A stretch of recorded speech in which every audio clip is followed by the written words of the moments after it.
esperar a que poquito a poquito se vayan sumando más personas a este live con nosotros tres, porque vamos a hablar de un tema que pues es llegador, que es complicado, que pues es una realidad en nuestro país y que bueno, también se ha acentuado en años recientes, ¿no? Pero bueno, no hay que sacarle al debate, hay que platicarlo, hay que hablar de estas cosas y es precisamente el asunto de feminicidios y privacidad, ¿no? Ya saben que en este espacio nos gusta platicar de los temas de actualidad, pero también relacionados con estos derechos que estamos empujando, que es el tema de transparencia, acceso a la información y protección de datos personales. Así que déjenme ver cómo vamos aquí en la transmisión. Aquí hay 8 personitas, ya saben que me gusta mucho saludarlos y que nos lleguen sus saludos. Nos saluda, por ejemplo, Laura, mi tocaya, nos saluda y nos desea mucho éxito en el live del día de hoy. También anda por aquí conectada Ileana, Vania, qué gusto saludarlos. Y poco a poco vamos sumando cada vez más. Y quiero aprovechar para decirles que este ya es el tercer Facebook Live que nos aventamos en el año.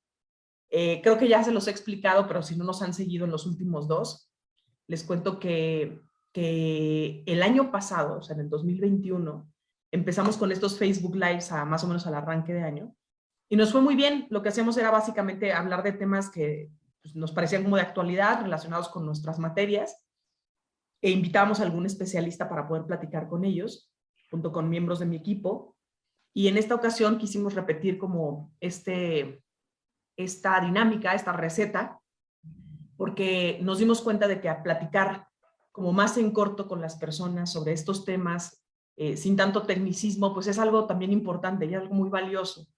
Entonces, ya vamos en el tercero, los otros 2 nos fue afortunadamente muy bien, estuvimos platicando ya de archivo, estuvimos platicando del tema de tatuajes y datos personales, y el día de hoy traemos un tema relevante, les decía yo. Existe la privacidad en el feminicidio y vamos a tener en contexto un caso que vamos a intentar explicar también de una manera más sencilla, un caso en el que hubo una divulgación de datos de menores involucrados en un delito precisamente de esta naturaleza y bueno, la información fue revelada por una legisladora. Entonces, ¿cómo se involucra aquí la legisladora, la institución?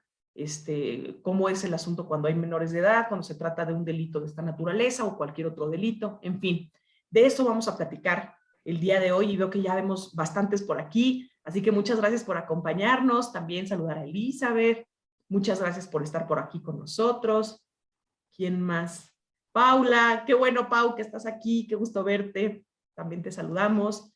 Y bueno, vamos a empezar a platicarles. ¿Qué es lo que yo les estaba platicando? ¿No? Que vamos a discutir si existe esta privacidad en ciertos delitos, como lo puede ser el feminicidio. Vamos a platicarles particularmente de un caso que resolvimos en el Info de la Ciudad de México, que es el Instituto de Transparencia y de Protección de Datos de nuestra capital, y que además nos tocó resolver, digamos, analizar y resolver desde mi ponencia, desde mi equipo, me fue turnado a mí. Y por eso es que el día de hoy me acompañan 2 especialistas en estos temas. Y ya, si me permiten, vamos a arrancarnos para presentarlos, para que ustedes también los conozcan. Ya, denme un segundo, porque se me metió el audio. Listo. Los quiero presentar. Por un lado, quiero presentarles a Jorge Dalai Miguel Madrid Baena. Pero para todos y todas nosotros, nuestro amigo Miguel. Miguel, muchas gracias por estar aquí. Él es licenciado en Derecho por el Centro Universitario Dr. Emilio Cárdenas y además ha sido servidor público en el Poder Judicial de la Federación. Me consta que además le tiene un aprecio y un cariño particular al Poder Judicial, en particular con los temas de amparo penal y la materia electoral. Pero felizmente actualmente está formando parte de mi equipo y él pues le sabe muy bien a este tema porque además estuvo involucrado directamente en el análisis de este tema del que les vamos a platicar hoy. Así que primero que nada, Miguel, bienvenido. Laura, muchas gracias por la invitación. Muchas gracias. Y bueno, hay otro invitado al que también les quiero presentar y le vamos a dar ahí casi un aplauso porque gracias Mauricio Hernández por aceptar venir con nosotros el día de hoy. Él es licenciado en Derecho por la Universidad Marista y además es especialista en protección de datos personales. Es miembro de la Barra Mexicana del Colegio de Abogados, del Foro sobre Gobernanza en Internet de la ONU y de la Asociación Internacional de Profesionales en Privacidad. Es miembro también del despacho Buffet Sony, donde encabeza el área precisamente de privacidad, de derecho regulatorio y empresarial.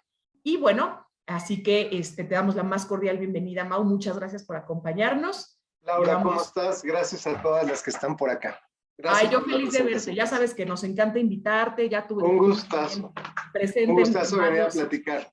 En varios eventos del Info nos ha acompañado Mauricio y siempre súper atinado con sus comentarios. Y este tema está un poquito espinoso, está un poquito rasposo, pero estoy segura de que de aquí van a salir interesantes reflexiones. También con la participación de todas y todos ustedes, sobre todo los que nos están viendo a la distancia y los que nos siguen en redes sociales, porque luego lo que nos comentan literalmente los vamos leyendo. Por ejemplo, Eduardo, Anado, Orlando, qué gusto verlos otra vez, qué gusto saludarlos. Entonces, típicamente con sus comentarios también nos vamos guiando sobre el tema o sobre, digamos, como la perspectiva que más les interesa abordar en el tema que empujamos. Y bueno, pues esta es la tercera ocasión, como ya les estaba diciendo, en el que estamos en nuestro Facebook Live. Hoy ya vamos a hablar de feminicidio, su relación con la privacidad. Y bueno, vamos a hablar de un contexto, si me permiten, para que todos tengamos en claro qué onda, de qué vamos a platicar hoy. A ver, lamentablemente el tema de los feminicidios es un delito que no ha cesado en nuestro país. Parece ser que de pronto las cifras, al contrario, continúan creciendo, ¿no? Y entiendo que al menos en este año, en los primeros meses, hemos andado cerca de 70, 80 y tantos feminicidios por mes. O sea, en enero, por ejemplo, hubo 79, y ya hacia abril, por ejemplo, había 82. Entonces, vamos ahí como que estamos ahí entre los 70, entre los 80 y altos feminicidios a cada uno de los meses de este año. Así que claramente era un tema que teníamos que abordar, más aún si hemos visto ese tipo de asuntos en el Info y los hemos podido analizar desde la luz o a la luz de un derecho como el de los datos personales. Y déjenme platicarles a todas y todos ustedes que nos están acompañando a la distancia, que en el Info nos llegó un caso que tuvimos que resolver, que les estaba yo diciendo, y claro, le voy a pasar el micrófono a los invitados, pero les quiero dar este contexto. Recibimos hace más o menos un año en el instituto una denuncia por el tema de incumplimiento a la Ley de Protección de Datos Personales local, porque resulta que en diciembre del 2020, en el Congreso de la Ciudad, hubo una legisladora, una diputada, que se subió a la tribuna y que estaba platicando el caso de un feminicidio, y resulta que en este feminicidio estaban involucrados adolescentes, menores de edad, ¿no? Tanto la víctima como los agresores estaban en este caso de ser menores de edad. Y bueno, cuando estaba ahí en la tribuna, la legisladora pues dijo los nombres de estos menores de edad, identificó plenamente a la víctima, a las personas que estaban siendo encontradas culpables o que se les estaba involucrando en el delito, hasta reveló, digamos, las instituciones en donde se estaba llevando a cabo todo el procedimiento de justicia penal, qué delitos les estaban imputando, qué penas se les pusieron, en fin, reveló varios datos, ¿no?, de carácter personal. Y resulta que uno de los jóvenes se dio cuenta de que, uno de los jóvenes involucrados, digamos, o referidos por la legisladora, pues se dio cuenta de que lo habían mencionado en tribuna, y va y metió una denuncia ante la Comisión de Derechos de la Ciudad de México, pero ellos nos lo hicieron llegar a nosotros, ¿no? Entonces, bueno, resulta que, ¿qué es lo que pusimos? Medidas cautelares, es decir, tomamos acciones de inmediato, para que pues cesara el daño que se les estaba haciendo, en este caso a los menores de edad, al dar o revelar sus datos, ¿no? En fin, el asunto es que todo este tema se va volviendo cada vez más interesante. Yo ya no quiero abordarles más, nada más les platiqué el inicio, no propiamente el análisis, pero vale la pena que lo platiquemos para que las personas que nos están siguiendo, que ya nos siguen bastantes, saludos también acá a Nancy y a Miriam, por supuesto, y a todos los que ya nos están poniendo su like, muchas gracias, a Miguel, a Zucu, a Emanuel, muchas gracias, Ángel, Jorge, qué gusto verte por aquí conectado, muchas gracias. Y bueno, la cosa es que vamos a entrarle ya de lleno. ¿Qué pasa con los datos de una víctima? ¿Qué pasa con los datos del victimario, ¿no? De la persona que comete el delito? ¿Es correcto que se sepan o no? O en el caso, ahorita yo estoy haciendo este tipo de preguntas, aunque yo ya resolvimos juntos este caso, pero me toca hacer la ¿cómo le llaman? Como de abogado del diablo, y entonces hacer este tipo de preguntas, que podrían parecer un poco absurdas hacerlas de mi parte, pero de todas maneras me toca ese rol. Entonces, ¿qué sucede con estos datos? ¿O es nada más porque se trata de menores de edad? ¿O también cuando se trata de adultos sucede lo mismo? Pasa en el caso, por ejemplo, de la víctima, cuando es mayor de edad o cuando es menor de edad. A ver, quisiera que me den también su perspectiva, porque pues sí sorprende pues el furor que ha causado esto.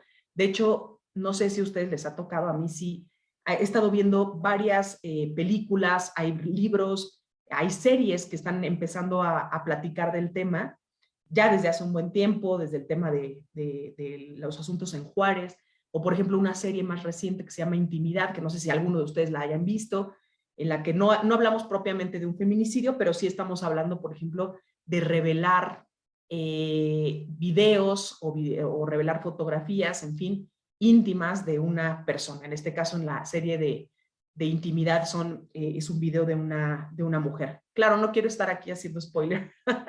No voy a contar de toda la serie, pero me parece que está en el ojo del huracán. Yo vi la de Intimidad, por cierto, a mí sí me gustó. No sé si alguno de ustedes dos la ha visto o ha visto alguna otra serie o alguna otra película que valga la pena que conozca nuestra audiencia. Pero aquí les dejo un poquito el micrófono, así que por favor, cuéntenme. ¿Existe privacidad en el feminicidio? ¿Hay tratamiento de datos? Cuéntenos ustedes su perspectiva. Pues si me permiten a mí para abrir la charla, yo vi recientemente una serie que se llama Anatomía de un escándalo, que está vinculada precisamente con estos tópicos. En la serie tratan más o menos de una persona y que justamente es una persona del Parlamento de Inglaterra, en el que pues, está que podríamos hacer el símil de diputado. Tiene una trabajadora que es muy cercana a él y de pronto pues desarrollan por ahí una relación más allá de lo laboral, en el que en última instancia pues ocurre por ahí un ilícito, si lo queremos ver así, y tampoco se las quiero spoilear, pero está muy buena porque pues ahí podemos ver si llegan hasta el final, pues ver incluso cuál es la percepción de la sociedad frente a ilícitos de esta naturaleza, ¿no? Oye, hasta se nota en la forma en la que lo comunicas bien, que hasta te da miedo spoilerear, entonces como que lo piensas con mucho cuidado qué es lo que vas a decir. Pero yo también la vi y también me pareció muy Está buena. muy buena. Me pareció muy buena. Entonces, miren, ya tenemos dos opciones que pueden ustedes checar. ¿Tú traes alguna, Mau, o de estas no te ha tocado ver últimamente? Fíjate que a mí me tocó ver, buenas noches, siguiendo con los comentarios, yo pude ver una que se llama La Mafia, que es básicamente una combinación de mafia siciliana con narcotráfico, con corrupción de autoridades, con tráfico de armas y con tráfico de menores. Entonces, a mí me sorprende, si no me sorprende, me sorprende cómo hemos perdido la capacidad a veces de revisar las conexiones que existen entre estos delitos y cómo para algunos sectores sigue siendo una cuestión de moneda de cambio, es decir, la mujer sigue siendo una moneda de cambio y y si son menores, son adolescentes, todavía tienen una cuestión de tipo de cambio mayor, ¿no? Es algo muy triste. Y este tipo de delitos son los que se conocen a nivel de crimen organizado, pero tenemos otros en casa, en donde las cifras son escandalosas, es decir, en el mes de abril simplemente la Secretaria Nacional de Seguridad Pública señalaba que fueron 112 los feminicidios en este país. Entonces, eso nos da una perspectiva de la situación que estamos viviendo y que, como en algún momento lo comentábamos, pues puede ser el feminicidio, al menos esa es mi perspectiva, el punto de máxima expresión de esa discriminación que empieza en casa, que transmitimos a veces a los hijos, qué no limitamos en la escuela, qué fomentamos en grupos sociales hasta el grado de llegar a estos puntos, ¿no? Y vinculando con la parte de privacidad, pues yo considero que tanto la víctima como el responsable o el victimario tienen todo el derecho a proteger sus datos en la medida que la ley se los permita, y con la excepción de que en todos los casos, siendo menores de edad o como ahora se menciona, niños, niñas o adolescentes, para especificarlos mejor, tienen todo el derecho de proteger su privacidad y su información personal a costa de lo que sea. Sea a costa de lo que sea, de pronto genera como ansiedad, ¿no? O sea, hay personas que dirían, oye, más bien, de todas las maneras posibles dentro de la ley. No, claro, pero está bien que abramos así el debate, Mau, porque hay quienes dirían, oye, a ver, pero ¿por qué se estaba protegiendo los datos de, sí, un menor de edad, pero es alguien que cometió un delito? ¿Y por qué se tendrían que proteger sus datos? O sea, sí hay quienes se preguntarían algo así. Miguel, ¿tú qué opinas? A ver, o sea, en el marco, digamos, de este caso, ¿hay algún derecho, digamos, que es superior ahí? ¿O porque el hecho de que ya cometieron un delito, pues ya se debería de tener tatuado ahí el hecho de que ya hizo un delito? ¿O cómo funciona esto? No, o sea, yo creo también que los datos personales de cualquier persona, sin importar si es niño, un adulto o cualquier carácter que pueda tener, tienen derecho a ser protegidos con la mayor intensidad de la ley. Y ya en este caso, pues nos estamos refiriendo a adolescentes que pues, lamentablemente se vieron vinculados en un delito de feminicidio. Y yo creo que aquí, o sea, desde el punto de vista del derecho, pues es interesante verlo, porque si bien podemos decir que todos tenemos, o que todos los involucrados en un procedimiento penal tienen el derecho a que sus datos no sean revelados, o en cualquier procedimiento judicial, con independencia de si es penal o no, tienen el derecho a que sus datos personales sean resguardados. Incluso los tribunales tienen la obligación de preguntarles si es que quieren, si es que se oponen a la publicación de sus datos personales mientras están en el procedimiento. Y en este caso de los menores, pues claramente me parece que tienen, atendiendo a este interés superior de los niños o de los adolescentes, en tanto no alcancen la mayoría de edad, pues tienen esta facultad como de decir, oye, por favor, protégeme mis datos, ¿no? Ante cualquier autoridad. Ya vimos que aquí fueron ante la Comisión Nacional de Derechos Humanos, fueron también ante un juez tutelar, un juez tutelar de derechos humanos también en la Ciudad de México, vinieron con nosotros. Nosotros le dimos vista al INAI también para que en el ámbito de su competencia pues protegiera sus datos, porque ya como comentabas, la difusión de los datos se dio en una sesión del Congreso que son públicas y que se transmiten en el canal de YouTube del Congreso, por ejemplo, y también en la televisión, en su página de internet, en varios medios. Y viene uno de los adolescentes que estuvo involucrado en el ilícito y nos dice, oye, pues me di cuenta que la diputada en la sesión tal dijo mi nombre, dijo los hechos que ocurrieron en el expediente, dijo ante qué juzgado se está promoviendo, dijo ante qué sala se apeló la resolución, y pues eso me vulnera mi derecho a la protección de datos personales, porque también hay que tener en cuenta aquí que el sistema de justicia penal, y creo que particularmente el de adolescentes, pues tiene la intención de que cuando una persona con estas características, que pues de alguna manera, si lo queremos ver así, pues se va incorporando al mundo y desgraciadamente comete una conducta que es reprochable por el derecho penal, pues que para empezar tiene un tratamiento distinto al de una persona que ya alcanzó la mayoría de edad, porque las penas son mucho más cortas, las medidas de internamiento son distintas a las que se le imponen a una persona ya mayor, y también lo que busca el sistema de justicia es que de alguna manera se vuelvan a reincorporar a la sociedad sin esa mancha, o sea, sin ese estigma de lo que ya hicieron, o sea, que tomen conciencia de sus acciones de alguna manera y que esa huella pues no determine lo que va a hacer de ahí para adelante con su vida, ¿no? Por ejemplo. Y me gustaría también ahondar un poco más, pero quisiera darle la palabra a Mauricio para que él nos dé su punto de vista. Gracias. Pues no, nada más ahondar un poquito. Yo creo que el que sean chavos no significa que no tengan derecho.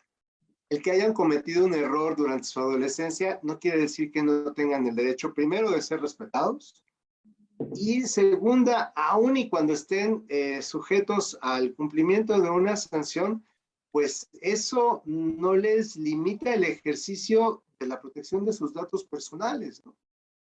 No me meto si tienen otro tipo de derechos o no, esa es una cuestión que ahorita no vamos a tratar, pero en este caso bien específico, yo creo que los chavitos tenemos que darles las herramientas y el conocimiento para que sepan que sí lo pueden hacer a través de ciertos canales, pero que existen también las instituciones que los van a escuchar y que les van a ayudar, que les van a arropar en esa duda y en ese camino hacia esa protección de derechos, ¿no? Yo lo veo de esa manera.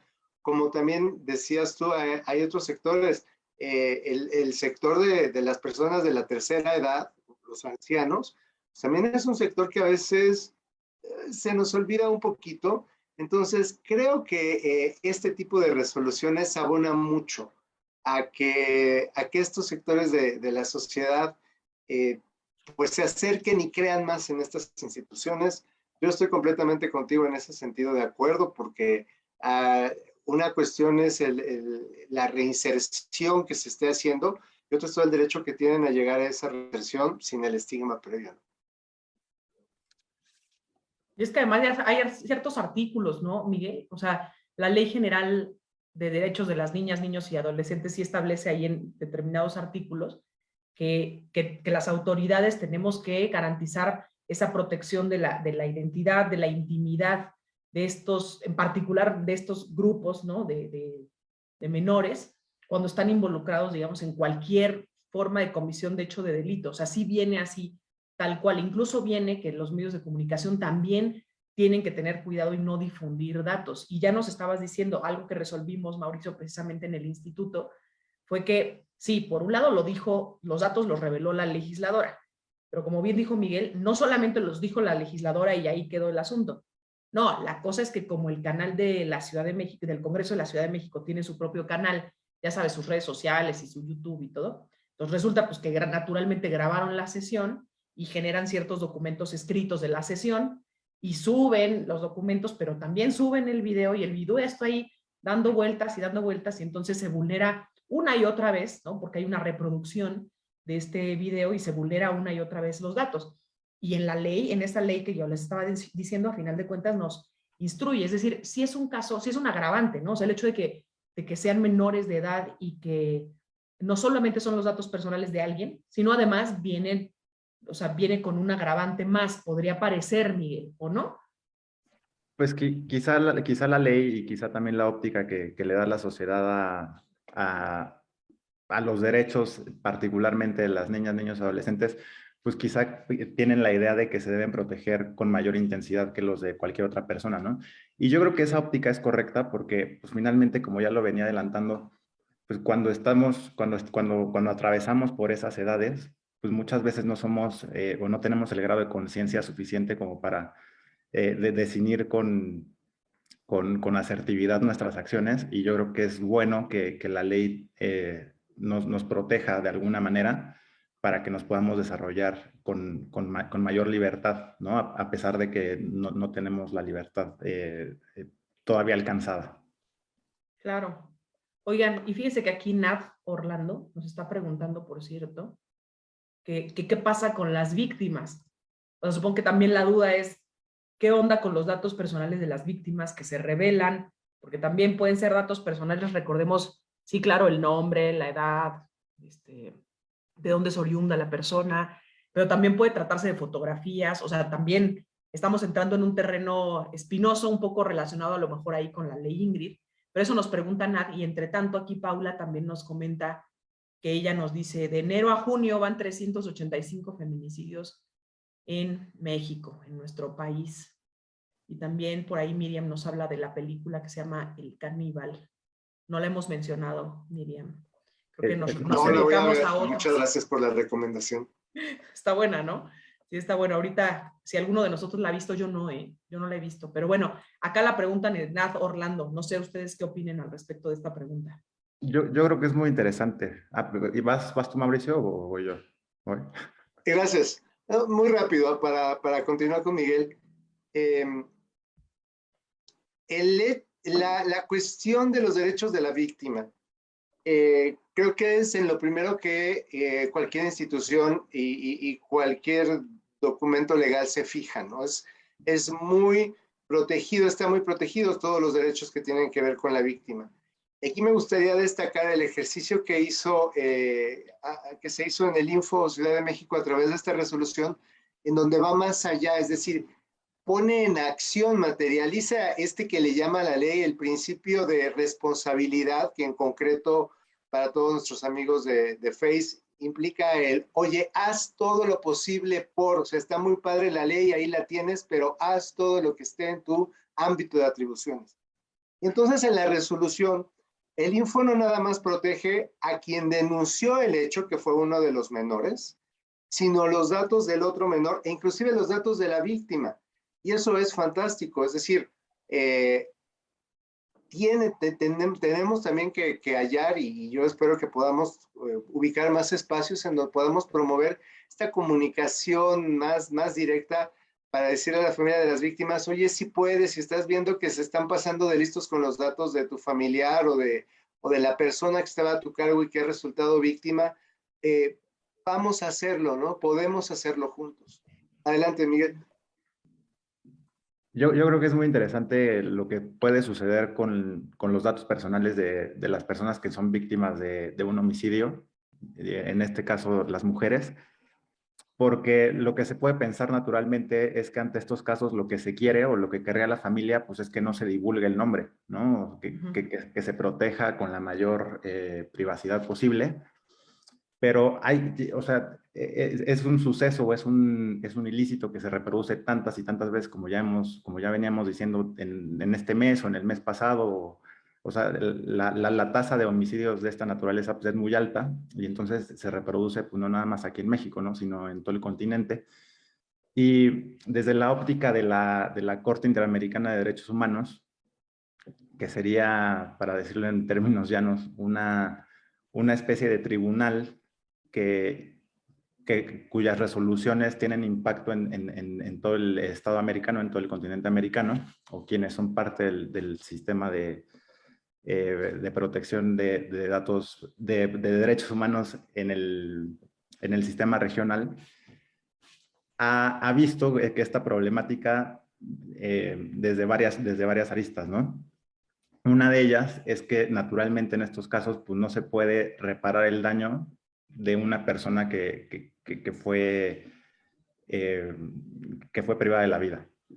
Entonces, lo que ha establecido una interpretación muy profunda de cómo puede la familia de las personas que sufren este tipo de ilícitos acceder a una especie de reparación, ¿no? Entendiendo como que nunca se puede restituir la vida, pero ¿qué sí se puede hacer entonces, ¿no? Y entonces, por ejemplo, la Corte Interamericana ha dicho que una de las medidas de reparación integral del daño es, por ejemplo, que se dé a conocer el nombre de la víctima, que fue víctima de un feminicidio o de un homicidio, en cualquier caso, y que se den a conocer los hechos y que esto se difunda a través de los periódicos o de los medios de más alta demanda del país en el que ocurrieron los hechos, para que de alguna manera pues, toda la sociedad tome conciencia de lo que sufrió pues, su familiar en esos casos, con la intención de que no se siga reproduciendo, ¿no? O de que también el Estado tome conciencia y pues implemente nuevas leyes o nuevos mecanismos de prevención, pues, que creo que también suena muy bonito, pero evidentemente a pesar de toda esta corriente jurídica que se ha empleado o que busca precisamente como amplificar los derechos de las personas que resultan víctimas de este tipo de delitos, pues no ha surtido el efecto deseado, ¿no? Y es que fíjate, Miguel, bajo este orden de ideas, si yo fuera familiar de una víctima, no sé qué tanto a mí me llegaría a satisfacer el que nada más se volviera mi asunto un asunto de divulgación pública. No estoy cierto si a veces eso sea lo que querramos como víctimas, ¿no? Yo creo que aquí sí hace falta un poco más, y esto ya es a la parte de los tribunales que lo tengan que decidir, que en este caso serían yo creo que los civiles.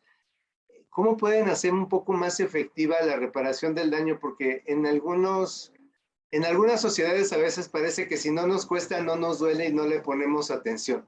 Entonces, a veces creo que sí necesitamos un poquito de más garra para podérsela dar a las familias de las víctimas. Si tú me preguntas cómo, mi respuesta evidentemente va a ser todavía no sé, pero si no encuentro la respuesta se las paso, para que pueda haber más ese empuje, no nada más a decir, oye, voy a cobrar una compensación, sino decir, oye, cuidado porque te cuesta el que hagas esto, ¿no? A veces entendemos en algunos países más por esa parte, aunque el sistema regional desde luego está buscando establecer criterios que puedan darse o puedan tener cabida en cualquiera de las sociedades que están dentro de la región, ¿no? Que en este caso es la región de las Américas. Pero yo sí creo que debe de haber yo estoy de acuerdo en que debemos de buscar mejores herramientas para poder brindar esa tranquilidad a las víctimas, a la familia de la víctima, porque efectivamente, pues la vida no se la puede regresar, pero sí por lo menos la tranquilidad de que no sea el dato de su familiar un motivo de uso ilegítimo, ¿no? Yo respondiendo a tu comentario, creo que, pues punto número uno, creo que en estos casos hay que ser muy sensibles, ¿no? Porque me preguntas, yo como víctima, pues yo no sé, yo como familiar de la víctima, pues no estaría muy convencido de querer que sus datos y de que el caso se divulgara en todos los medios, ¿no? Que se hiciera de conocimiento público. Pero yo creo que estando colocado en esa situación como familiar, pues yo creo que, o más bien ha quedado demostrado que una remuneración económica, pues, por la muerte o por el homicidio de un familiar al que amabas por ser tu hijo, tu cónyuge, lo que tú quieras, pues de ninguna manera te va a reparar o te va a satisfacer en ningún grado, creo yo, ¿no? Entonces creo que precisamente desde esta óptica, para tratar como de buscar alternativas que no sean una reparación económica, por ejemplo, puede ser el que la sociedad precisamente tenga conocimiento de lo que está sucediendo, ¿no? De lo que está sucediendo y de que el Estado pues no está realmente tutelando los derechos de las personas como lo debería de hacer y como los establece pues, la Constitución que en este caso les obliga a ello, ¿no? Entonces, yo en esa medida sí estoy a favor pues, de que se den a conocer estos datos. Digo, también cabe aquí decir que depende de la familia, ¿no? O sea, cualquier corte o cualquier tribunal no lo divulga nomás porque dice, pues como no quiere el dinero, pues entonces que se divulgue este caso, ¿no? Eso lo tiene que autorizar la familia y es una especie de reparación, ¿no? De una medida, de hecho es una medida de satisfacción, así lo ha denominado la Corte Interamericana, y pues lo que busca es hacer conciencia y pues de alguna manera generar que el Estado que fue parte en ese juicio, pues tome acción, ¿no? Yo creo que ahí también esa sensibilidad y esa empatía, ¿no? La verdad es que quienes han pasado por ahí, que por fortuna algunos no hemos claramente pasado por ahí, pues no podríamos saber, no podríamos ponernos en los zapatos de los demás. O sea, cada familia es un mundo, cada persona es un mundo. Y claro, hemos visto casos que han salido a la luz, que han denunciado los propios padres, por ejemplo, de la víctima, ¿no? Y que le buscan dar visibilidad precisamente para lograr el involucramiento pleno del Estado, para que haya investigaciones más profundas, para que, en fin, para esclarecer los hechos, ¿no? O sencillamente para dejar un precedente público de lo que sucedió. Entonces, supongo que depende, como bien dices, Miguel, de cada una de las familias también y cómo lo asimilen. En el caso de las víctimas, porque pasamos por un lado de hablar de un caso en el que se estaban protegiendo los datos personales de los menores que cometieron un ilícito, y ahora estamos hablando a raíz de una de las preguntas del Facebook Live, de alguna de las preguntas de ustedes, pues estamos también refiriendo a qué pasa con los datos de la víctima, porque también hay que plantearnos este escenario, y alguien también lo menciona en las redes. Cuando estamos hablando de los datos, no solamente de el nombre, no solamente de la edad, la fotografía en vida, etcétera, sino cuando estamos hablando de las fotografías de la persona víctima en el hecho, ¿no? O sea, de fotografías íntimas o de una fotografía en donde la persona ya sale fallecida, etcétera, pues esto es una vulneración adicional.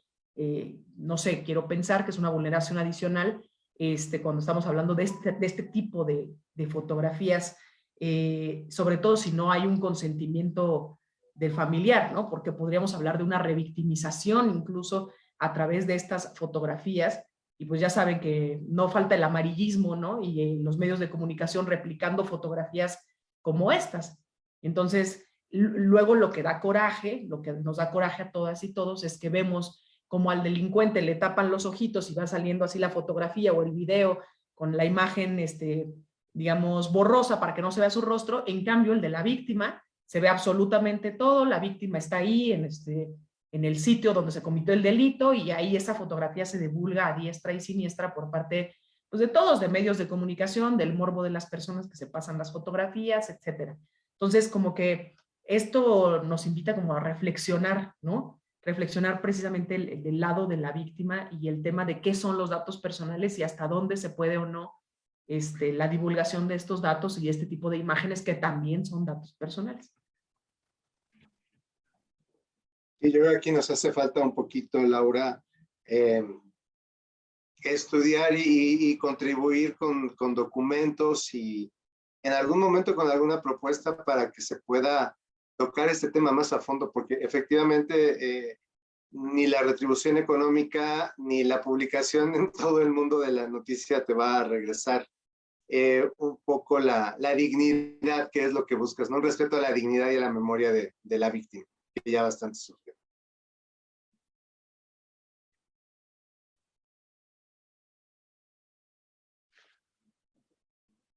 Y también este tema de resolver, ¿no? En su caso, a las autoridades que les toca resolver con perspectiva de género, ¿no?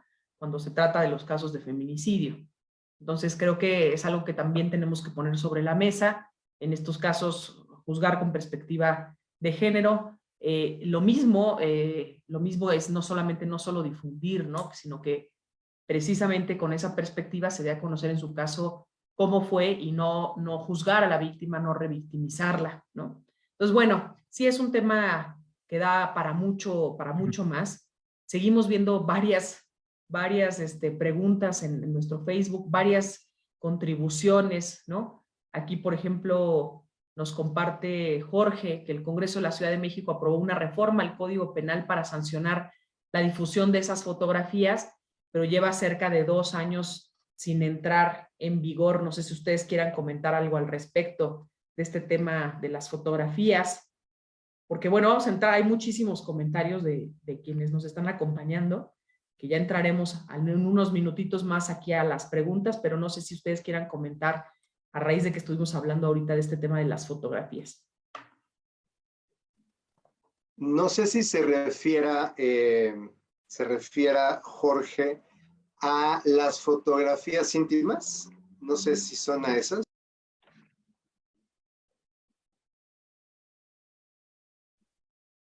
Yo creo que se refiere precisamente a las fotografías de índole de cuando se comete un delito. Bueno, ha sido un tema que creo que lleva muchísimos años discutiéndose, ¿no? Los medios de comunicación y la prensa en general y todos los que a veces cooperamos en redes sociales decimos, oye, pues es libertad de expresión. Y esta franjita entre libertad de expresión y amarillismo con fines mercadológicos u otros, pues esa vez es lo que no nos acabamos de poner de acuerdo.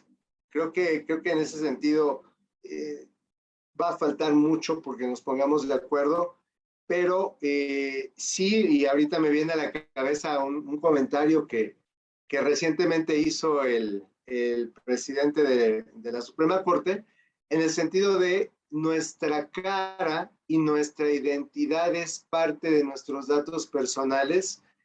Habrá que ver hasta dónde da por ahí para que nuestra identidad fotografiada también pueda ser protegida en esos casos, ¿no?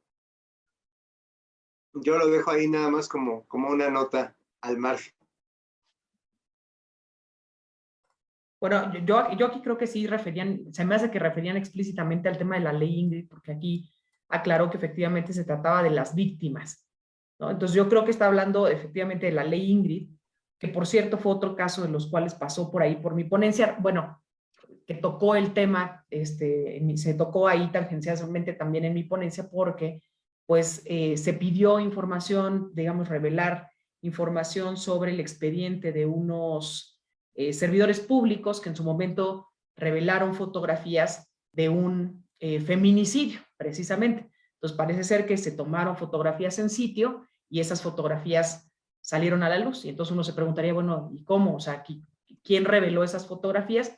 Y entonces se empezó un expediente para estos servidores públicos y en realidad lo que le tocó al Info fue decir, oiga, pues esto fue, es equiparable a un acto de corrupción por parte de esos servidores públicos y entonces sí se va a poder, aunque se trate de un expediente que está ahorita en revisión, que está en análisis, que está en curso, no importa, aquí hay una excepción y vamos a entrarle porque es un acto de corrupción y vamos a abrir estos expedientes para conocer el estado de los expedientes, ¿no? Entonces aquí es algo que también se relaciona, digamos, un poquito con el tema de la ley Ingrid y esto de revelar fotografías o no de los hechos ilícitos, porque como aquí nos están diciendo en la propia, en propio web, ¿no? Que sí, que no, al parecer no hay sensibilidad, que sí se termina cubriendo la identidad del culpable por tema de protección de sus derechos, pero ¿qué pasa con las víctimas?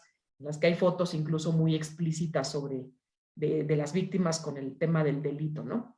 Pero bueno, ya hemos estado hablando aquí los tres, ya que a final de cuentas el derecho a la protección de datos personales es de todas y de todos, ¿no? Es algo que efectivamente les toca a todos. Aquí más bien el asunto es por qué no se están protegiendo los datos de la víctima, en su caso cuando es una vulneración, cuando se filtran ese tipo de fotografías, cuando se filtran ese tipo de datos, no por decisión del familiar, sino porque a lo mejor la autoridad tuvo una brecha de seguridad y se le filtró la información o porque algún medio de comunicación jaló la información y de pronto le pareció interesante mejor subirla y pues generar tráfico, ¿no? En sus portales por esas fotografías o por esos datos. No sé qué opinen, Miguel. Sí, sí, o sea, yo totalmente de acuerdo, creo que, pues, o sea, ¿cómo podríamos evitar, ¿no? Estas brechas de difusión, más bien de divulgación al interior pues, de las fiscalías, ¿no? Que pues finalmente es ahí donde se almacena toda la información, quienes recaban toda la información y quien en un momento dado pues puede venderla, ¿no? Digámoslo así, ya sea de estos casos pues tan atroces como un feminicidio, pero puede ir hasta, por ejemplo, que hace unos meses se filtró la foto de un ministro de la Suprema Corte que lo agarraron conduciendo en su estado, no recuerdo cuál es en este momento, creo que Durango, y lo agarraron conduciendo por aparente estado de ebriedad y lo llevaron al Ministerio Público y estuvo ahí un buen rato y alguien de ahí pues subió la foto, ¿no? La difundió y se hizo todo pues toda una cadena de opiniones al respecto de si estaba borracho, de si no estaba borracho. Luego ya el ministro dio un comunicado oficial en el que dijo que pues no era así, pero y que respetaba, o sea, que incluso no iba a establecer como un procedimiento para la protección de sus datos o que retiraran la foto, porque entiende pues que está de alguna manera expuesto a ese tipo pues, de afectación de su imagen, ¿no? Esto ya de pronto ya se va ligando con algunas otras cosas que incluso son como de derecho al olvido, ¿no? Que aquí en nuestro país no está regulado como tal, pero que existe el derecho a la cancelación, por así decirlo, que podría ser el equiparable al derecho al olvido, pero precisamente hay personas que pueden ver vulnerada su dignidad, que pueden ver vulnerada incluso la vida, personas a las que se le hacen burla a través de videos, a través de memes, hasta personas que naturalmente se ven vulneradas por la difusión de videos sexuales, por ejemplo, que ya puede ser una o sea, todavía un grado mayor de vulnerabilidad. Pero bueno, esto nos lleva a esta perspectiva del derecho al olvido, de si es posible que podamos borrar, entre comillas lo digo borrar, pero no es lo mismo, pero que nos permita borrar de nuestro pasado ese tipo de cosas, ¿no? Que nos permita borrar del pasado esa vergüenza que pasamos, o ese video que nunca consentimos que se subiera, que ahí está también un tema focal y no hemos platicado, que es el consentimiento. Si yo consiento o no que den mis datos, que publiquen mis datos, ¿no? Aquí, por ejemplo, el caso que nos dice Miguel, pues es de un ministro que sabe que está expuesto públicamente y tomó la decisión de no tomar o sea, de no pedir que bajaran esas fotografías. Pero alguien que a lo mejor dice, bueno, yo no quiero que mis fotografías estén ahí porque nada más me agarraron la foto cerrando tantito los ojitos, pero yo no estaba borracho, ¿no? O sea, ¿por qué tienen que andar divulgando información mía si yo jamás consentí que subieran mi foto? En fin, este es otro tema, muy probablemente podríamos entrar a este tema más adelante, ojalá y haya oportunidad en otro Facebook Live, el tema de derecho al olvido, porque creo que vale mucho la pena entrarle, ¿no? Muchas personas quisiéramos borrar alguna cosa ahí penosa por la que pasamos, y más aún cuando se trata de un video sexual que puede poner en entredicho nuestra vida, ¿no? Y que quisiéramos borrar a lo mejor de nuestro pasado. Veo que ya estamos a 15 minutos de acabar con este Facebook Live y quiero agradecerles a todas y todos porque hay muchos comentarios, porque hay muchas personas que nos están siguiendo ahorita, Tere, Verónica, Suku, muchas gracias por estar aquí comentando. Arturo ha estado comentando muchas cosas, haciendo referencia a cosas de la Suprema Corte también. Aquí nos dice Julia, nos dice, para la publicidad de los datos en los casos de feminicidio sería conveniente igualarlo en los casos de excepción de clasificación como violación grave de derechos humanos o de delitos de lesa humanidad, porque muchos de estos ilícitos pueden ser imputables al propio Estado, se pregunta también. Miriam también nos comparte algunos comentarios, ¿no? Maciel nos dice, claro, porque además el hecho, da cabida el hecho de la divulgación de esta información a especulaciones. Nos dice Elizabeth que muchos medios revictimizan y culpan a la víctima. Julia de nuevo se pregunta, ¿visualizar a la víctima no podría ser una victimización adicional? ¿No? Esa es alguna de las cosas. ¿Sería igual un feminicidio de una menor que el de una mujer adulta desde la perspectiva de publicitar sus datos? Se pregunta Julia por ahí. Nos hace esa pregunta a nosotros, a ver qué onda con esa pregunta. ¿Es lo mismo? ¿Es lo mismo en un feminicidio un menor que una mujer adulta? Yo me adelanto respondiendo muy brevemente a Julia para darle la palabra a Miguel. No, yo creo que no, porque el hecho de que seas menor de edad, seas adolescente, seas niña, te coloca en una situación muy diferente. Es un ambiente en donde tú como niño estás en desarrollo conceptual de muchas cosas, te estás cuestionando, sobre todo cuando entras en la adolescencia, quienes pasamos por ahí, creo que sabemos que es muy divertida, pero es la que más sufrimos, porque no nos soportamos ni nosotros mismos. Entonces, se cometen muchos errores, se está expuesto a muchos peligros, y la generación actual tiene la maravilla de haber nacido con un celular, pero quienes no nacimos con celular ni con internet, entendemos cómo fue esta transición y todo lo que ahorita tienen cerca las nuevas generaciones que les permiten evolucionar más rápido, pero que los ponen en mayores riesgos. Entonces, no, desde mi punto de vista, no es lo mismo. Más bien son diferentes. Cada etapa es diferente y en el caso de la mujer son cuestiones altamente preocupantes, pero en el caso de las niñas adolescentes, son especialmente sensibles, me parece. ¿Tú qué opinas, Miguel? ¿Quién sabe o no coincide? Tú cuentas. Yo desde mi perspectiva creo que no importa si es, o sea, no que no importe, sino que en mi concepto no hay distinción entre si es niña o de si es una mujer, creo que, o si ya es una niña en etapa adulta, porque al final del día son mujeres, ¿no? Y creo que la violación a la edad que pase de cualquier derecho, pues es reprochable y aberrante en la misma magnitud. que si estás en una u otra edad. Entonces yo creo que son igualmente reprochables y que se deben de proteger en la misma intensidad. Muy bien. Bueno, pues aquí distintas perspectivas. También se trata de eso, enriquecer el debate. Claramente este tema es algo que sigue en construcción. Hemos visto que falta mucho por definir y falta mucho por trabajar, ¿no? Sobre todo mucho que dar resultados. Aquí Armando Pedrosa nos está diciendo, de hecho, nos pregunta, ¿el tipo penal federal de feminicidio prevé que éste se pueda tipificar cuando existen antecedentes o datos de cualquier tipo de violencia en el ámbito familiar, laboral o escolar del sujeto activo en contra de la víctima? En esta hipótesis, el Ministerio Público se ve en la necesidad de recabar datos, información y antecedentes de eventos previos de violencia. Esta hipótesis de la norma penal facilita o dificulta que se garantice la privacidad de los datos de la víctima. Bueno, porque nos comparte aquí que pues finalmente tienen que recabar más información, ¿no? Que para que sea tipificado como feminicidio tienen que haber antecedentes, entonces se ponen a investigar más y que si esto facilita o dificulta que se garantice la privacidad de los datos de la víctima. Y ahorita les doy también mi opinión con respecto a un comentario adicional que puso por acá una persona más. Adelante, Miguel.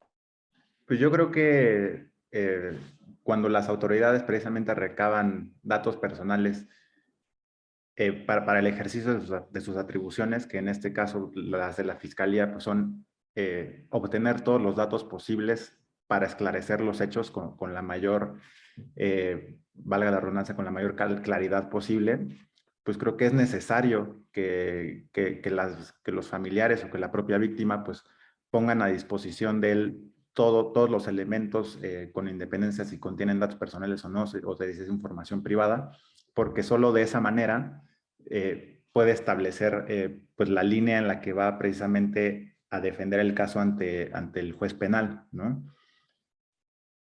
Por ejemplo, cuando se trata de víctimas de violación, pues obviamente les hacen exámenes médicos para corroborar que pues que haya ocurrido la violación, por ejemplo, o les piden a muchas autoridades que vuelvan a platicarles cómo fueron los hechos, cómo ocurrieron, que den información de sus parejas sexuales, de si han tenido enfermedades de transmisión sexual. Vamos, o sea, creo que es una medida necesaria y que es un presupuesto precisamente para que se puedan realizar las investigaciones con la mayor calidad posible. Y que ya es obligación precisamente de estas autoridades, pues, protegerlos con la mayor fuerza posible, ¿no? Y abonando a esto, conforme a lo que comenta Julia, sí, yo creo que la violación, sí, la publicación o la difusión por cualquier medio, desde las autoridades procuradoras de justicia hasta durante el término de la elaboración y de la investigación de la carpeta de investigación, sí es una violación a los derechos humanos, sí, definitivamente, porque la finalidad, hoy están obligados a utilizarlos para desarrollar las investigaciones, no para darlos a conocer. Y desafortunadamente lo que existe hoy en México a nivel de confianza, pues es un nivel muy pobre, todavía magro, delgadito en cuanto a cómo manejan nuestra información las autoridades en esos sectores, ¿no? Esa es la realidad. Yo creo que entonces aquí, respecto a lo que ustedes dos dicen, y también coincido, es, por un lado, las autoridades sí, pues están obligadas a recabar este tipo de información, pero naturalmente al estar integrando estas carpetas, cada vez empiezan a recabar más datos, cada vez más datos personales, ¿no? Entonces, naturalmente, cada vez es como, por así decirlo, la carpeta cada vez se vuelve más sensible, porque cada vez tiene información más sensible aún, ¿no? Entonces, por supuesto que las autoridades tienen la obligación de cuidar toda esta información y tener todos los controles y todas las medidas de seguridad necesarias para proteger esa información. Lo malo es que desgraciadamente muchas veces no sucede y hay brechas y hay información que pasa por varias manos y termina en alguna de esas manos fugándose la información, y esa información que de por sí ya era sensible y luego con todas estas investigaciones que se tienen que hacer para robustecer la investigación, pues resulta que entonces hay todavía más información sensible y se termina filtrando todo este tipo de datos. Entonces, por supuesto, justamente yo iba a hacer referencia a ese comentario que por ahí puso Julia, ¿no? De que esta difusión que están haciendo las autoridades podría ser equiparable no solamente a un acto de corrupción, como en el caso, por ejemplo, nosotros así lo aludimos en una resolución, les insisto, que dimos en el Info, sino que además podría incluso ser equiparable a la violación grave de derechos humanos, ¿no? Entonces, en este caso, pues es cuando uno dice, oye, pues entonces debería de abrirse o se debería de dar a conocer la carpeta de investigación hacia esas autoridades que filtraron o hacia esas personas servidoras públicas que filtraron la información. En fin, me parece que el tema nos da para mucho y vaya que ahorita nada más vimos dos perspectivas, ¿no? La perspectiva como de manera general de las personas víctimas, pero también de las personas que cometen el delito y cómo en ambos casos estamos manejando datos personales, tanto de víctima como de victimario, ¿no? Y cómo debe de haber un respeto irrestricto en cualquier caso a los datos personales de ellos, ¿no? Independientemente de que sean menores o no, de que sea un agravante o no. O sea, aquí todos son parejos y todos tienen el derecho a la protección de sus datos personales. Pero bueno, hay todavía una revolución, digamos, social o un debate abierto, al menos en la sociedad, porque no podemos evitarlo independientemente de lo que nos establezca la ley. Hay personas que nos van a decir, esa persona cometió un delito y se debería de conocer y debería de existir un listado, como existen distintos tipos de listados en nuestro país, de agresores sexuales, que nunca se borre y que siempre lo traigan tatuado, ¿no? En la frente o en el pecho, de que fueron agresores o agresoras sexuales, ¿no? Entonces, el debate está abierto, ahorita estamos discutiendo y debatiéndolo a la luz de pues, este derecho, el derecho de la protección de datos personales, pero teníamos que hablar del tema porque el tema no es sencillo, ¿no? Y hay que ponernos también del lado de los demás, ¿no? Con esta sensibilidad de la que hablaban ustedes, esta sensibilidad y esta empatía. Digo, complementando y retomando un poco el tema que mencionabas hace rato, Laura, del juzgar con perspectiva de género. Juzgar con esta perspectiva, más bien, la perspectiva de género no aplica nada más al momento de juzgar, sino que precisamente las fiscalías tienen también la obligación de conducir sus investigaciones con esta óptica. ¿Y qué es esta óptica? Pues tratar es ponerte unos lentes, básicamente, que los investigadores pongan unos lentes en los que analicen las pruebas y traten de identificar si el ilícito, por ejemplo, que están investigando, se perpetró, se causó por el simple hecho de que la persona víctima era mujer, ¿no? Y esto ha dado pie a que, por ejemplo, un caso de la Corte, que resolvió la Suprema Corte de Justicia en México, no hubiera podido llegar allá sin estos ejercicios de juzgar y de investigar con perspectiva de género. Porque, por ejemplo, en este asunto se estaba investigando el aparente suicidio de una mujer que se había colgado de su casa, en la que el techo pues, no medía más de 1,5 metros, 2 metros, no recuerdo el dato exacto, y que ella solita se colgó, que ella solita se subió en un tapanco para alcanzar la distancia idónea para poder colgarse efectivamente y poder suicidarse, que dejó una carta y que dejó como varios elementos para que las autoridades concluyeran pues, que se había suicidado y que no había nada más que investigar, ¿no?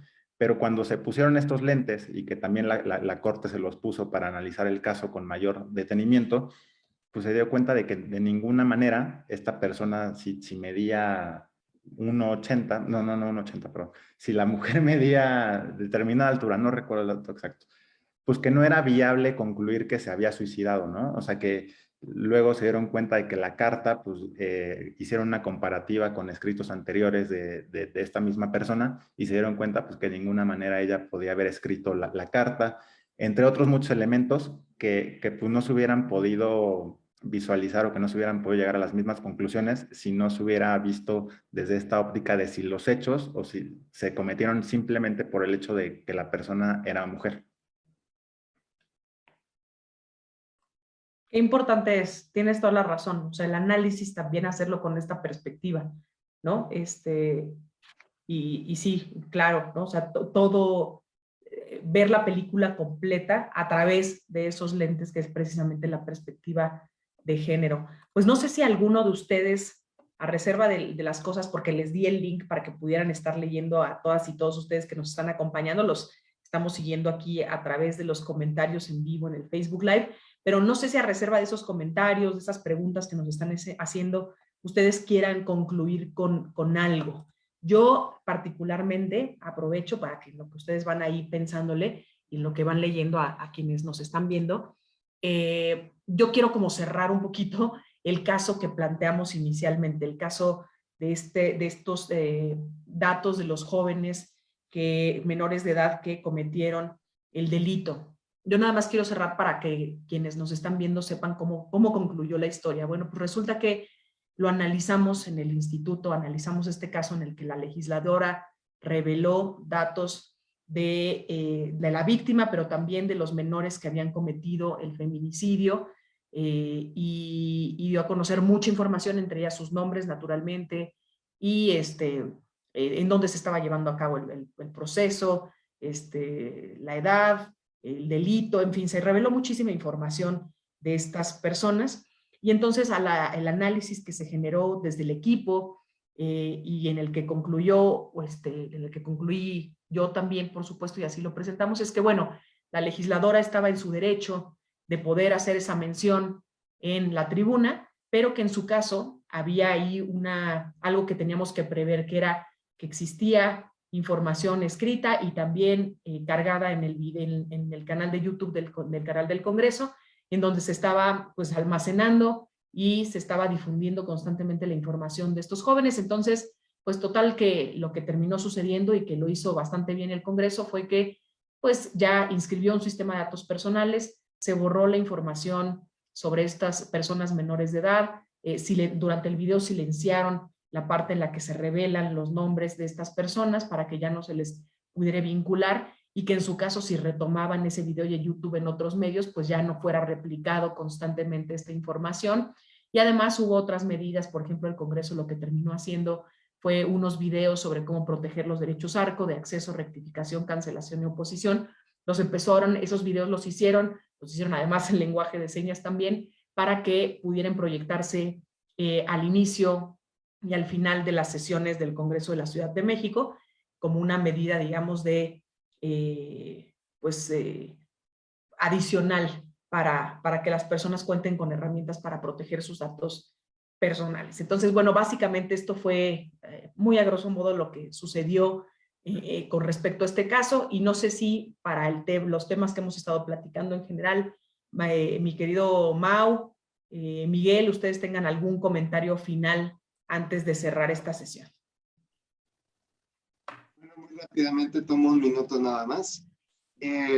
Agradecer a todas y a todos quienes estuvieron conectados en el Facebook Live, porque veo que los temas que nos traen a la mesa son variadísimos y no, la verdad es que no pensé que fueran a salir tantos. Por ahí rápidamente veo de José Luis acerca de algo sobre la prensa amarillista que no se ha regulado, y otra amiga que nos comentaba acerca de las redes sociales y cómo se maneja esta información. Y sí es cierto, falta mucha regulación. Creo que aquí no le hemos querido entrar a veces por no tocar esta libertad de prensa y no meternos a estudiar qué es la libertad de prensa y hasta dónde. Pero regresando específicamente a este punto, y con la promesa de promover aquí que platiquemos sobre esos temas en algún momento del futuro, me parece que existe privacidad y debe de existir la privacidad en el feminicidio y en cualquier delito, y es obligación de todos los que estamos en la sociedad donde estemos de buscar los mecanismos para que esto se materialice. Existen las leyes, quizá las leyes se puedan mejorar, muchos no le entendemos a las leyes, sí es cierto, pero hay manera de acceder a ellas, y hay organismos que los están haciendo más accesibles a todos. Y lo que yo invitaría a los que están aquí en la transmisión es: no tengamos miedo de hacerlo. Se puede hacer, se debe de hacer y tenemos el derecho de hacerlo. No tengan miedo. Gracias. Yo concluiría exhortando a todas las personas que nos ven, pues a que ante cualquier caso en el que sientan que, o que de plano digan, oye, ya no quiero que, por ejemplo, Facebook o que en Google salga mi nombre o en cualquier espacio informático, ya no quiero que se vaya publicada alguna foto o mi dato personal o lo que sea, pues invitarlos precisamente a que ejerzan su derecho a la protección de datos personales, ¿no? Porque he conocido casos de algunas personas, por ejemplo, que son estudiantes de universidad y que en algún caso, o en este caso que llegué a escuchar, era un hombre que estuvo saliendo un tiempo con una de sus compañeras, terminaron la relación y de pronto esta persona empieza a subir a través de sus redes sociales, por Facebook, que este hombre es un violador, que es un tal, que trata mal a las mujeres, que no sé qué. Y entonces muchos grupos de Facebook que están vinculados con la protección de los derechos de las mujeres y están asociados a ellos, empezaron a retomar el comentario y pues ya empiezan ahí a ver comentarios de gente que ni siquiera lo conoce diciendo pues que es un hijo de tal o que sí lo hizo. Empiezan a hacer verdaderamente un juicio que no es jurídico, sino un juicio moral de una persona pues que no tiene ni siquiera el dato de si sí lo hizo, de si no lo hizo. Y muchas veces tomamos el dicho de las mujeres como cierto, ¿no? Creo que también hay que redimensionar, pues en qué casos sí, en qué casos no, o tener pues una especie de sensibilidad ante esos casos para no prejuzgar sobre algo que pues, al final del día pues, no tenemos la verdad, pero lo que estoy diciendo va encaminado a que, por ejemplo, a esta persona, pues yo le decía, oye, pues tienes este derecho y úsalo, porque eso sin duda en algún momento pues puede que lo limite para conseguir un trabajo o para cualquier cosa de su desarrollo, ¿no? Por ejemplo, conseguir una pareja, porque entonces, ¿qué tal si su pareja un día lo busca o la persona con la que pretende tener una relación y dice, ah, no, pues tiene el antecedente de que aparentemente abusó de tal persona, ¿no? Entonces, pues va a ser, pues, va a tener el efecto de que la gente se aleje de ti sin tener certidumbre de si sí o no, ¿no? Y eso a mí me parece grave y yo creo que justamente este derecho ahí cobra una vigencia muy importante pues, para proteger el desarrollo de tu personalidad en todos los ámbitos de tu vida, ¿no? Sí, no, estoy de acuerdo contigo, Miguel. No, no nos vayamos necesariamente por estos tendederos que es el movimiento Me Too, que está en muchas universidades y en muchos blogs de Facebook, sino acerquémonos al instituto, acerquémonos a las autoridades. Sí se puede hacer, es muy sencillo y aquí tienen a dos expertos que seguramente les van a recibir de muy buena cara y les van a ayudar en todo. Es un equipo maravilloso los del instituto. Ay, muchas gracias. Muchas gracias, querido Mau. Yo creo que los niveles de impunidad en nuestro país nos han llevado a tomar decisiones que resultan complejas, ¿no? Estos movimientos que por supuesto son totalmente loables, a veces tienen otro tipo de efectos que no se dimensionan, pero también hay que pues ponernos en los zapatos de las víctimas que no saben exactamente los canales y que cuando hay veces que los conocen y que lo intentan, pues terminan siendo vulnerados incluso sus derechos. Entonces resulta algo muy complejo. Yo creo que aquí lo relevante es precisamente que tenemos que ejercer nuestros derechos. Y en este caso, pues sumarme a esa invitación que hace Miguel, ¿no? Que hace Miguel para que ejerzamos nuestro derecho a la protección de datos personales cuando alguna autoridad filtra algún dato nuestro, en este caso, por ejemplo, una autoridad de un ámbito local, que podría ser de la Ciudad de México, de otra entidad, de cualquier otra entidad de la República, acercarse al organismo garante correspondiente, o sea, como al INAI local, por así decirlo, que en este caso en la Ciudad de México nos llamamos Info de la Ciudad de México, y acercarse con nosotros para poder, pues, denunciar esta divulgación o esta vulneración a nuestros datos personales en el ámbito local. Pero también hay mucha información que, como dice Miguel y como los casos que hemos estado platicando, que más bien se divulga en medios privados. Entonces estamos hablando de que a lo mejor hay una aplicación, hay una plataforma, en fin, hay una empresa que divulga nuestros datos personales, y en estos casos es cuando tenemos que acudir a la autoridad nacional, que es el INAI, para también hacer lo que corresponde con ellos, ¿no? Y hacer una denuncia con respecto a esta posible violación a nuestros datos personales. Entonces, el derecho a la protección de nuestros datos sí existe y hay que ejercerlo para que ese derecho verdaderamente exista, ¿no? Más allá de lo que nos establece la ley, el chiste es ponerlo en práctica. Entonces, creo que estos casos como los que vimos el día de hoy nos enseñan el caso extremo, ¿no? En los casos extremos en los que también podemos ejercer nuestro derecho, y es el caso, por ejemplo, de estos jóvenes menores de edad que efectivamente se dieron cuenta de que pues, había una vulneración a uno de sus derechos y acudieron ante la autoridad y finalmente cayeron en nuestras manos en el Info de la Ciudad de México, y ciertamente su información pues, fue protegida por parte de la autoridad que los divulgó en algún momento, ¿no? Y esto de algún modo les permite que en algún punto de la vida efectivamente puedan reinsertarse a la sociedad sin este, por llamarlo así, este estigma, ¿no? Que este estigma no los persiga por siempre, si ya han cumplido su condena, por así decirlo. Entonces, creo que eso es a lo que nos invita esta noche la plática del día de hoy, a ejercer los derechos de protección de datos personales, en el caso incluso como estos de delitos, tanto para las víctimas como por parte de los victimarios. Entonces, yo me iría con eso, agradecerles a los dos profundamente, Mauricio, a Miguel, que le hayan entrado al diálogo y al debate también, ¿por qué no? Porque también se vale diferir. Entonces, gracias por entrarle al debate en este tema. Creo que nos abre la puerta a otros más que están en boga, ¿no? Como el tema de la pornovenganza, el tema del derecho al olvido, cosas de este estilo que también están sobre la mesa, y creo que en algún otro momento estaría muy bien que pudiéramos platicar, y ojalá los pueda invitar de nueva cuenta a alguno o a los dos a un Facebook Live de esta naturaleza. Entre tanto, pues agradecer a todas las personas que nos estuvieron siguiendo esta noche constantemente. Gracias, muchas gracias. Omar nos está aquí también echando muchas porras, todos los que estuvieron muy contentos con esta sesión en vivo. Muchas gracias por seguir esta transmisión por tercera ocasión, y recordarles que ya el último Facebook Live lo vamos a tener, de hecho, el jueves de la siguiente semana, que es el jueves 7 de julio. Ya es el cuarto y último Facebook Live de esta ocasión, ¿no? De esta serie de Facebook Lives, y en esta ocasión vamos a hablar sobre fútbol y datos personales.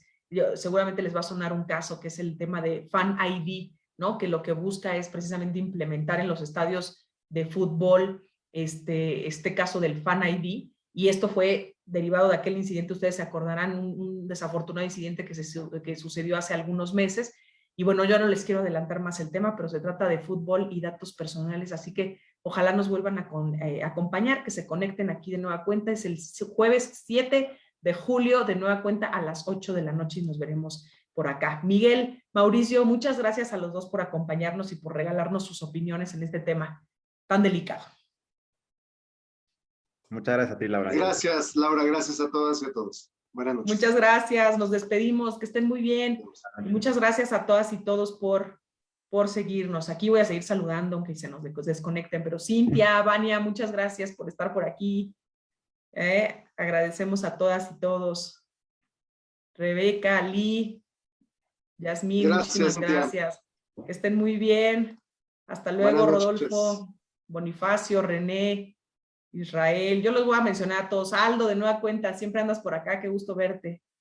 Claudia, Ileana, en fin, a todas y todas. Que estén muy bien y bonita noche. Chao.